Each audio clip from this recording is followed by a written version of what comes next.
Corey, how did you used to use all that information? Did you want all the information that you thought a pitcher might have on you and knowing how he'd approach you? How much did you want to know, statistically speaking?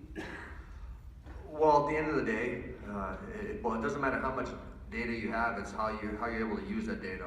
I wasn't smart enough to figure all that stuff.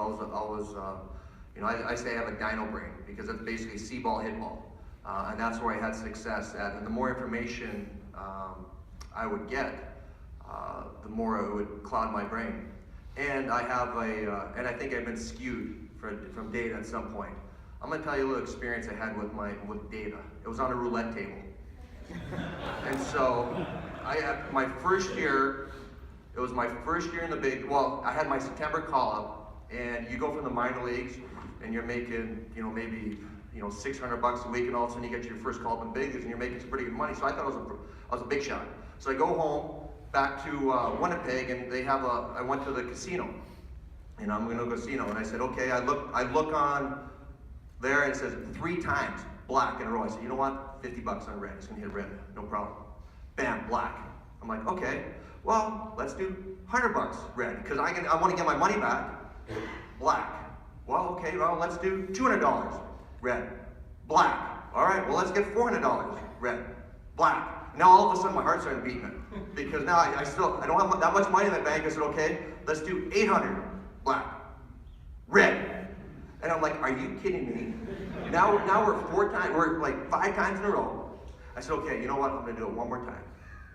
Threw it down there, $1,600 gone. So what are the odds of that happening? So that skewed my opinion of data as we kind of go into when this data part comes in.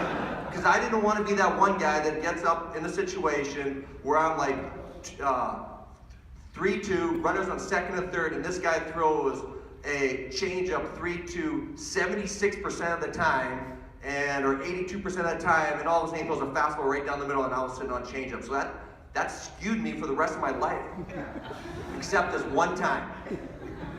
So it was we're in the ALDS against the A's, and Tim Hudson was throwing, and Paul Molitor, who was an advanced, the Twins had him do some advanced scouting. He comes up to me and says, Corey, I know how you feel about this stuff, but when Tim Hudson gets 2-0, he throws a changeup 97% of the time over the last 4 weeks.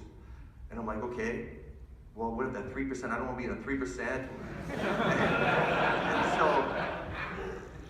But you gotta understand, Tim Hudson had a nasty changeup. And even if I thought it was a fastball, even if I was looking for something else, if he throws that, I'm swinging at it anyway.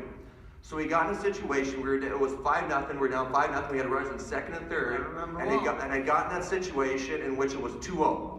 So I'm stepping in, and all of a sudden all this stuff starts going through my mind. I said, okay, change it. Then all of a sudden, timeout, and then I took a step out. I said, you know what?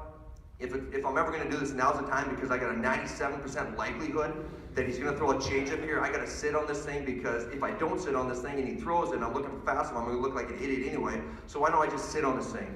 So I sat on it and I hit a 3-run home run. Changed the game off. Changed the game. Yeah, I hit a 3-run home run, and that was 5-3, and I ended up winning that game. So that was the one time. But after that, I went back to my whole roulette, my roulette life. Yeah, for sure.